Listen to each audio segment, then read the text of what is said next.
Hey, everybody, what's happening? Happy, what is it, Thursday afternoon. It's another beautiful day, and I'm about to go live here. We're doing a behind-the-scenes look at another international podcast with the international man of mystery, Craig Hansen himself, over there in Indonesia with the Matrix Success Network. And I wanted to give you guys first peek at the podcast. So for those of you that have seen these before, hey, Claudia, how you doing?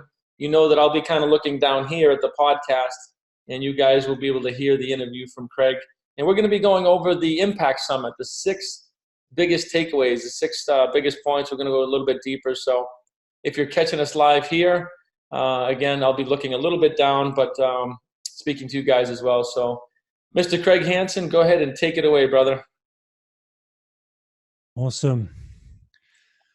Welcome, everyone, to the Matrix Mindset Academy. We're here with the #1 coach in the world, Brian Dalmaso. Good morning, Brian. Good morning, Craig. How you doing? It's actually good afternoon over here, but I know you're over there in Indonesia, and you're from Kiwi land, so you're all over the place. This is an international show for sure. International, yes, sir. We had an incredible event last week, the Impact Summit. An amazing, incredible event as well with you, Brian Carruthers, Ray Higdon, and a host of other incredible speakers. It was a great event, wasn't it? Oh my God, it was amazing. I mean, the people that came to that summit as speakers and donated their time, and like I said, people weren't getting paid. These people have all been self-made, and they just really have big hearts, and they want to give back and help. And it was really evident because they showed up in drones and really delivered just a crazy ton of value to people. So I was really blessed and honored and very grateful to them. So if any of them are watching, thank you guys for participating in the Impact Summit and donating your time. I know it's very valuable. There were so many learnings from the show. I made lots of notes. I hope people had made notes. And I just wanted to remind everyone that I'm going to put the link into the show notes with this podcast and also stick it on Facebook and make sure it's all around because people can still get the recordings. That's right? Yes. Yeah. We bundled that up. We had it professionally recorded and edited. And I think there's about 25 speakers, everything from 7-figure earner strategies to tax strategies. We had health and fitness experts. I mean, it's just an amazing array of professional speakers from around the world. And it's all bundled up into a nice Kajabi program, which is, you can search it and go to the videos and do the trainings and really own it for life, share it with your team. So yeah, we're really proud of that. So on the show, on the Impact Summit, you spoke about the mindset of success. We had Ray Higdon talking about his process of, being a multi-million-dollar network marketer and really being very transparent about the steps that he went through. And then we had Brian Carruthers as well, sharing about his book and his principles of moving the mindset from being an employee to being an entrepreneur and the different types of income. So I've got my key points. I'm going to go through the ones that just stuck out to me, the phrases or the sentences, and I'd love you to share your perspective on those as well. So let's start with the first one, and it's one of yours, and you said mental activity doesn't equal thinking. Oh, that's a great one. Yeah, when we talk about that, a lot of people get confused. When we say mental activity does not constitute thinking, what we mean by that is most people actually go through most of their life without actually thinking. Now, mental activity is just going through the motions. When you're walking, there's mental activity, but we're not thinking. The only time we're really ever thinking is when we're tapping into the infinite intelligence, right? And we're trying to solve problems that we don't know the answers to. Or when we're writing, we're thinking. It's impossible to write without activating the thinking mechanisms in our brain and in our mind. But going through the motions, we go to work, that's not thinking. That's just mental activity. Unless you're learning something new or creating something new, we're not really in thinking mode. We're just in mental activity mode. There's a vast difference. Like right now, I'm not thinking.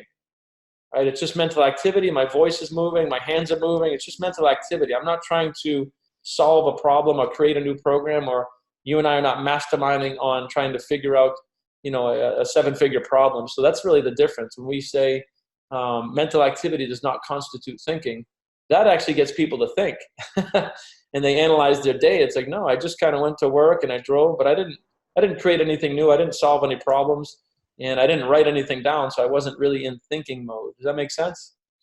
Yeah, it does. And I think I think that people need to, we all need to, one of the best things we can do for each other is actually to raise the standard of what we expect thinking is, and encouraging each other to go deeper, be more structured, to be more purposeful, and to be solution oriented. I was thinking, again, it's such a phrase that we use, right? Yeah. And we use it It's a lot so more, it's a lot carelessly. more catchy than saying I was mentally activating. I was coming home from the office and going through this road called Sering, and this is a very, very busy road. If you're not watching and you're not thinking and you're not really focused, there could be 15 people coming from all different directions and speeds, and you just lose your life or a leg or an arm or something when you're coming home. And I ride a motorbike, and I realized from the start of Sering to the turnoff that goes into my house, I wasn't actually paying attention. I'd gone into that just that routine way of going from one place to another. And yes, I was still alive by the end of it, but I wasn't actually thinking and cognizant. I was processing in my mind about something else while I was doing this activity. Mm-hmm. And I like that you said that it takes a purposeful focus around a particular topic to really be thinking deeply. That's exactly it. And a good example is, everybody has done this, and I do this all the time too. You find yourself driving on a familiar path, or somebody's driving to work, or they're driving home, and it's that same route and same routine. You can be driving along, and people are texting and their phone calls. The next thing you know, I know that everybody listening has had this happen. You kind of look up, it's like, wow, like I'm 10 miles down the road and I wasn't even paying attention. Like, that's your subconscious activating a program called driving, and you're not thinking. It's just a program like breathing at that point. It almost becomes like totally consciously unaware, right? Now, but what you were talking about when you came to that, I think I've seen this on TV, by the way, that 15-way intersection where bikes and cars are zooming. Now you're thinking again. Now it's like, okay, I must process information. I don't know what move's going to be next. Now you're thinking again. That's a perfect example. One of the other points that I really loved is you said that you wanted to drink the same Kool-Aid as those successful people in front of you, because success leaves clues. Yeah, I love that. So people who have gone before you have already done that thinking and that processing, and it allows you to go to that next level and make those leaps. Just talk about that a little bit. Sure. I mean, my buddy Ray's a real good example. When they say success leaves clues, this is not rocket science. If you find somebody in your field that's already got to 7 figures a year or 7 figures a month or whatever it is you're trying to get to, all you need to do is make really good friends with them and convince them to mentor you, and then do exactly what they tell you. I mean, that's such a simple recipe. It's bizarre that more people don't do it. It really is. But there's reasons they don't do it, right? We've talked about this on past podcasts. It's a paradigm. It's a set of mental programs. They don't believe they can do it, right? But I mean, Ray laid it out. If you're in network marketing, he went for 20 no's a day, which is probably 100 calls. Now that's doable. You can do 100 calls in 4 to 6 hours. It's not even an 8-hour day, right? And he went on to make millions of dollars. I mean, within 7 months, he was earning $50,000 a month, going from $1 million in debt. So when you just start to process that information, anybody could do that.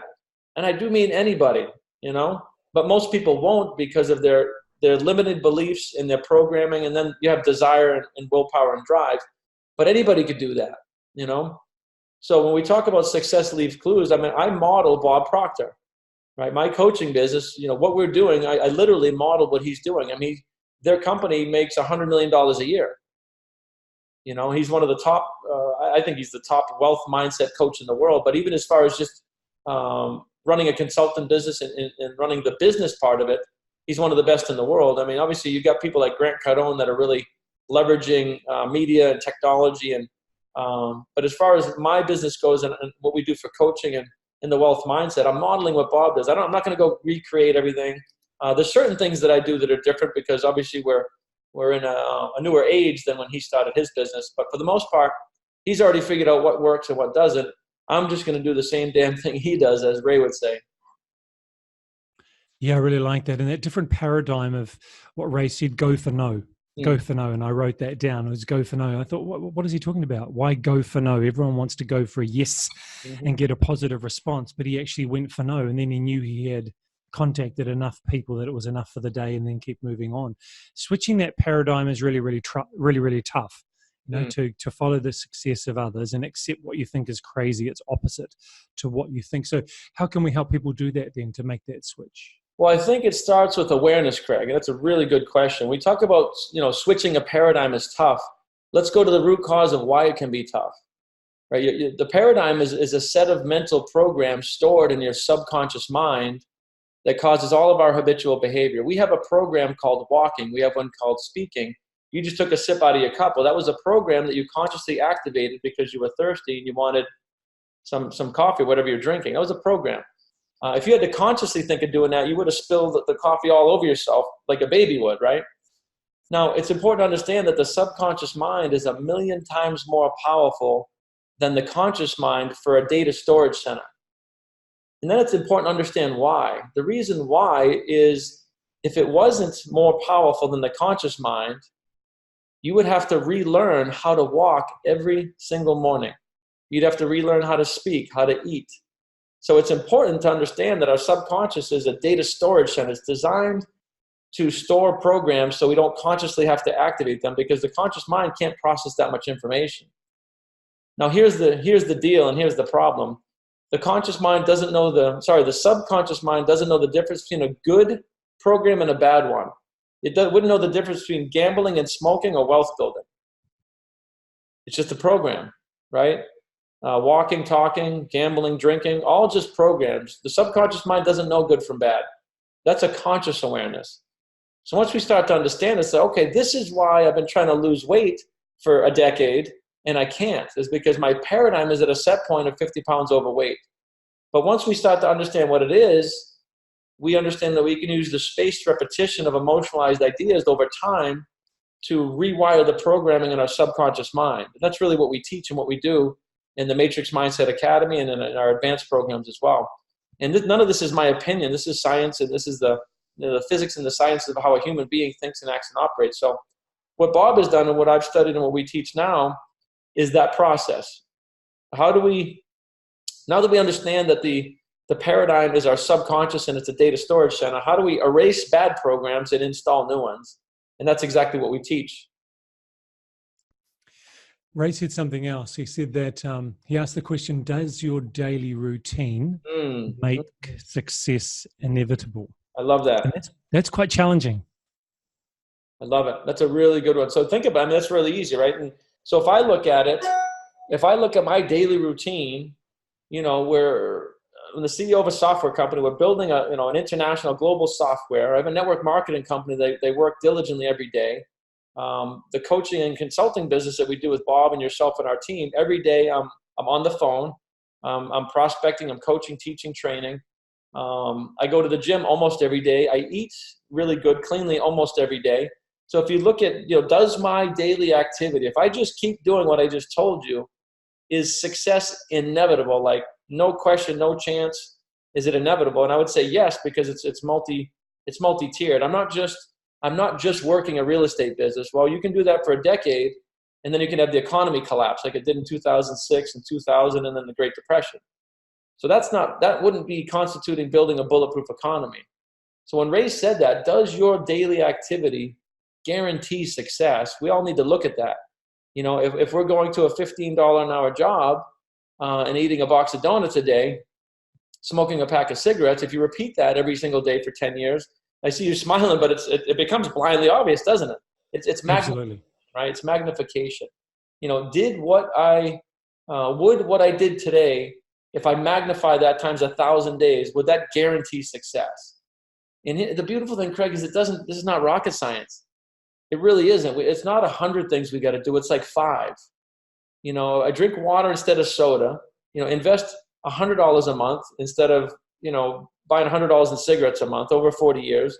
Go running instead of smoking. Right? It's just a couple of things. It's a half dozen things can completely change a person's life mentally, physically, spiritually, financially, magnified over a 10-year period. Does that make sense about what he was saying there? Yeah, it does. Absolutely, it does. It's making those daily building blocks that become part of the process of how you live, because I think people can see the big goals and the big vision and the big desire that they have, but the day-to-day practices that we put in place and we become part of our routine, they don't actually equal and build towards that big goal. And it's getting clarity on the day-to-day processes, because I know I can drink more water today, and I know I can get on the spin cycle today, and I know that I can eat less at the canteen today. I can do those things. I can do those things and put them in place. They can have a compounding effect over a period of time, but it's actually pausing to think, what do I really want? And what are those building blocks that are going to get me there? And I wanted to come back to that, because every single person, you, Brian Carruthers, and Ray Higdon, all three of you kept talking about the daily practices and how important they were. Oh, 100%. Brian's a tactician. He's going 100 million miles an hour. The guy's intense, and he's a recruiting machine. And you can see, the compound effect of what he's done over the past decade has earned him, over $23 million, right? Very simple habits. It's not rocket science what he's doing. He has very good discipline and willpower, and he understands the beast. He understands the animal of the business he's in. So whether it's real estate, network marketing, insurance, whatever business you're in, you just got to understand the parameters of the business. If you're selling insurance, you got to expect that like 9 out of 10 people are not going to buy, unless you're really, really on point. It's just people, they don't even talk about insurance. Like, okay, so somebody else benefits when I die, right? So it's kind of a tough subject. So it's not that you need thick skin. Some people say you need thick skin to sell. You really don't. You just need to understand that I need to talk to 20 people to get one sale. That's all. Now, a waitress in a breakfast shop, if she asks you if you want more coffee and you say no thanks, like she doesn't freak out and cry and like stop serving coffee and go home. It just wasn't for you at the time. So what Brian and Ray and myself were talking about is just kind of surrendering to the process. Whatever business you're in, you want to understand the numbers and then disconnect from the results and just go through the numbers. Go through the numbers in a calm, confident manner. Somebody that's a roofer that's roofing a house for 8 hours in a day, they don't roof for 5 minutes and then, get upset because, the wind blew the wrong way and then stop roofing and go home, right? No, they roof consistently for 8 hours because that's what a roofer does. Well, if you're in real estate or insurance, if you're an entrepreneur, if you're online, most of the things that people are doing to build wealth, you got to go through numbers, and it's just part of the deal. So why not surrender to that process, learn to love the process, and like Ray says, go for the no. And what he really meant at a deeper level with go for no, in sales, most people, their own paradigm will kick in before they're even close to making a sale. What I mean by that is as soon as there's a little bit of resistance from a prospect, their own paradigm will come in and say, oh, they must not like me. They must not want it. I'm probably not going to make the sale. And they'll self-sabotage, and then they'll leave the person in indecision. So you'd be surprised how many people in sales of any kind are leaving like 90% of their prospects with a maybe or indecision, or I'll get back to you. So when Ray says go for no, what you're really doing is just pushing that. I don't want to say pushing, because sales is not something you do to somebody. It's something you do for them, right? Ideally, you're selling something that you think people need. So people have resistance points. So when you go for no, it's like, well, like, Craig, listen, we have this program. You told me you were, you're fairly broke. You're at 40K a year. You want to get to 200K a year. I can help you do that. I have a proven system. But right now your paradigm's kicking in, and you're magnifying this little $7,000 program cost. And I wouldn't be a good coach if I left you in indecision. Now, I don't need you to do this. I'd like you to do it, but I don't need you to. I don't want to leave you stuck here. What you're telling me when you say, let me think about it, you're saying, let me decide to procrastinate, right? But I want to help you. And time is the most precious variable. So Craig, are you up for doing this together? I don't need you to say yes, but I'm not going to leave you in a maybe. That's great. Right? And then I wouldn't speak. I would not be the first person to speak. Sales is understanding people, and going for no is just leaving people. It doesn't matter if you're a no or a yes, but be one or the other. Make a decision. As Ray would make a damn decision, right? Most people are stuck. They go to the restaurant, they can't make a decision. They're asking everybody around them, what are you getting? What are you getting for food? You're laughing because you've done it. It's true. So is everybody that's watching. They got to that point in the conversation with you and Brian and Ray, and we received a lot of information, and it was very inspiring. And I think everyone was processing, thinking, where do I start? And Brian Carruthers jumped in and he said, you start by deciding what you want. And at the start of your seminars and the start of every podcast that we have, it says, I just want you to know what you damn well want. You know, I want you to make a decision. And I think that's very powerful, because in terms of those daily building blocks, you've got to know what you want in the end point. So just talk us through a bit of a process that people can use today, right now, to sit down and think, what do you really want? Well, again, we don't want to overcomplicate this. It's crazy how simple this stuff really is. The reason why people overcomplicate it is they have limiting beliefs about what they can and cannot do. And that's the paradigm that was given to them from generations of people before them, right? So mostly what stops people is limiting beliefs. So when we work with somebody, we say, you gotta decide what you want. Most people are gonna speak to you what they think they can get. And I'll give you an example. If I'm working with a realtor and they're earning $50,000 a year, and I say, what do you want? So I'd really like to get to $75,000. That's not it at all. Because what they really want is to get to 7 figures, but they don't think they can. So it won't even be in the frame of mind or in their world to mention something like that, right? But let me just give you this very logical statement. If we can't even think 7 figures, then how would we ever do it? Because everything starts in thought. Everything starts from the no thing, goes to and through us into the something, right? So if everything starts in thought energy, we need to just teach people that you don't have to know how. Steve Jobs did not know how he was going to create a $1 trillion company. Thomas Edison didn't know how he was going to create the light bulb. He just made a decision that this is what he wanted to do, and then he moved forward until 10,000 tries, could have been 1, could have been 100,000. He never would have stopped that process. That's how an entrepreneur thinks. So when we work with somebody, the first thing we do, and I'll just use you as a guinea pig. None of this is what you've told me, but let's say you wanted to get to 7 figures, and you were confused about that from whatever business, I would just quite simply say, Craig, if you knew how to get to 7 figures, you'd already be there. So of course you're not going to know how. You got to fall in love with the fact that you're never going to know how. I don't know how I'm going to become a billionaire. I just made a decision that that's what I want to do. And the reason is because I want to. Human beings don't need any more reason than I want to. It's want, it's desire. It's the same laws that cause an acorn to become an oak tree. It's the laws of growth in nature and God. So just wanting to is enough. You don't need a big, philosophical reason. You can have one, that's great. But want is a strong enough thing. But most of the people watching here, they end up setting really small goals because they automatically think, what do I think I can get to? Well, what you think you can get to is based on a limited level of awareness. And when we work with somebody, the first thing we do is we raise their level of awareness to that of millionaires and billionaires. So what you want to do is actually go to that level when you're picking your goals, which is, it may be a little confusing, but I think that makes sense. If anybody here watching knew how to hit that C-type goal that they were setting, you already would have done it years ago. What we really want to do is just decide what we want, make a decision that's what you want, and then start moving towards it. And the very first step is just getting a piece of paper out and masterminding. If it's a company, start writing down, what do you bring to the table? What do you need? And then you start asking. When we formed our software company, it was a 60-second decision. We just sat down and said, okay, who do we know? What do we have? Well, we have an idea. We have a little bit of capital. I have my network and my skills, and my other business partner had his skills, but neither one of us was a software engineer. It doesn't matter. I don't need to be a software engineer. That'll come, right? So we just masterminded what we had and what we were missing, and then we just used the power of asking and the internet and Facebook and everything else in our network. Next thing you know, we had a software engineer, we had a designer, we had investors, and we had a software company, right? And we're still in the middle of working that right now, but I didn't have to know how any of that was going to happen. I just need to know how this all works. And that human beings, we're designed to create we're success mechanisms. As soon as we switch to the frequency of what we want, the ideas start to come from other people and from infinite intelligence starts giving us the answers. And I know everybody here has experienced that at some level. At some point in time, we've all gone for something we didn't know how to get, but it might have been like a bicycle or a job or a small promotion.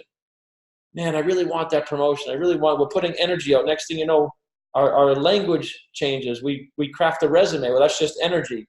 And we go for the thing. We put energy out for the thing, and then the thing comes to us, right?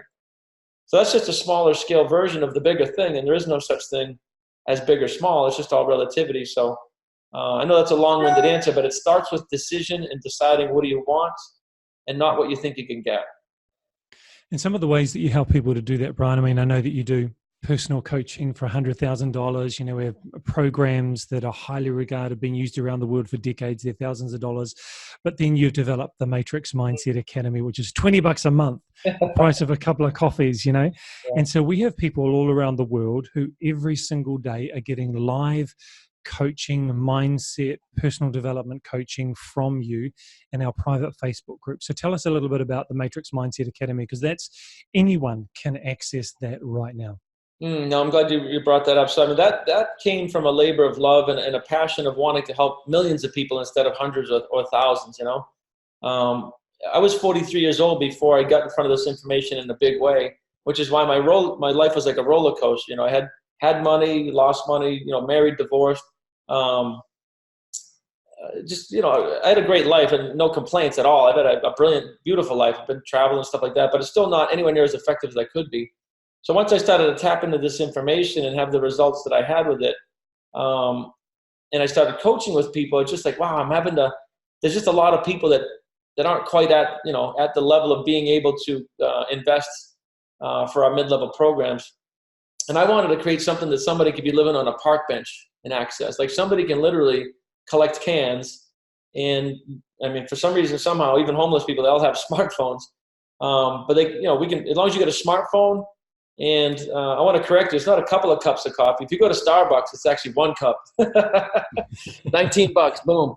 But yeah, it's $19 a month. But we're delivering this information, which is the mindset of, like, you know, Richard Branson, Henry Ford, Thomas Edison, all these success and wealth principles. We're delivering them in a very digestible format right on Facebook Live. And it's really become a passion of mine to get this information out globally to millions of people. And that's really what that is. Pretty inspirational stuff. I mean, you had someone say to you recently that it changed their life, saved their life. And that's very, very motivating. You know, you never know the impact of your words. And Brian, I do want to thank you for the investment that you make into other people. I want to thank you for the coaching that you do and the amount of the really quality content that you share regularly on a day-to-day basis. Everyone who's in the Matrix Mindset Academy, just their lives are moving forward, and we get to celebrate that success with each other, because it's a real community.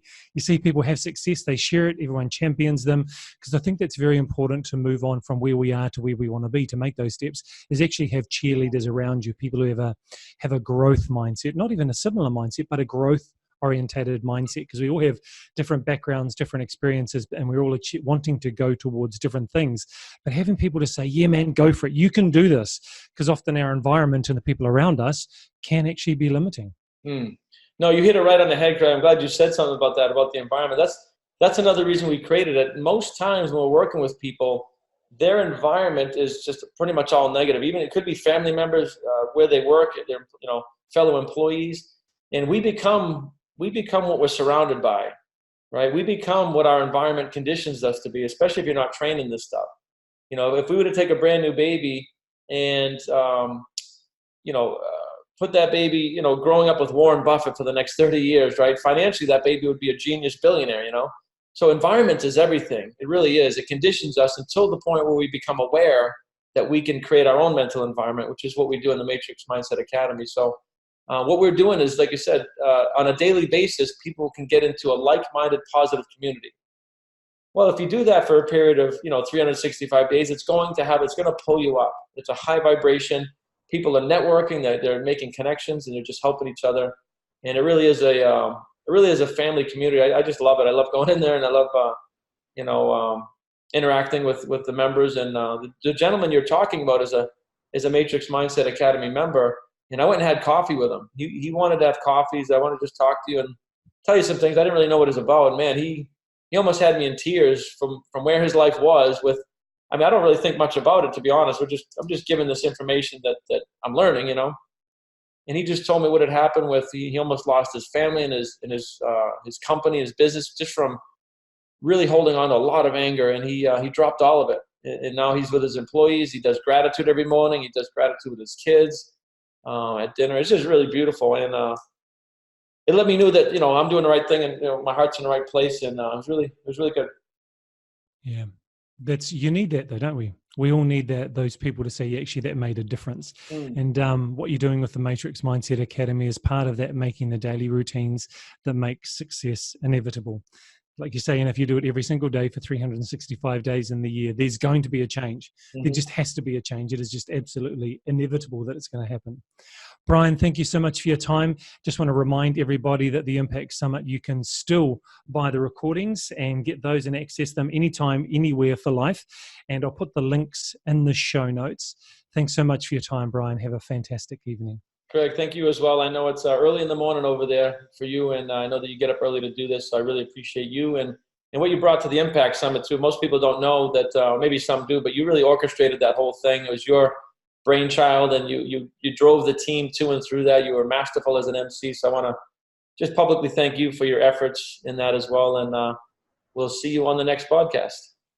Thanks, Brian. Be well. Take care.